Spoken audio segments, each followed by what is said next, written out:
लक्षाधिक टंकार cup syrup जबत होउछि यह सह दुई गिरफ होउछन्ति विलंबित राति पेट्रोलिंग करुवा बेले एक कार रु कप सिरप जबत करछि कुचिंडा पुलिस प्राय 1584 बोतल कप सिरप सहित दुई जन को गिरफ करी कोर्ट चालाण करा जायछि। जबत कप सिरप आनुमानिक मूल्य प्राय 2.5 लाख टंका हेबो बोली कुचिंडा एसडीपीओ अमिता पंडा सूचना दैछन्ति। कुचिंडा वार्ड नंबर 4 गणेशपड़ार एक भड़ा पर एक भड़ा घरे दीर्घ दिन चली सूचना मिलवा बेले एथिरे अनेक जन संपृक्ति थिबा नै मध्य पुलिस जानिबाकु पाइछि। घटनास्थल दुई जन फेरार थिबा बेले खूब शीघ्र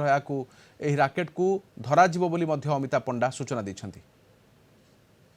जानवाहन चेकिंग समय रे गुटे विश्वस्त खबर पाइले जे गुटे मारुति ब्रिजा कार रे कफ सिरप चालान होची बोली कि से गाड़ी को हमें धरला परे से गाड़ी रो हमें 1584 बोतल कफ सिरप सीज करथिलु आ दुई जन व्यक्ति को हमें ऑटोग्राफी पचरा कला बेले जणा पड़ला जे से माने बाहर आनी करी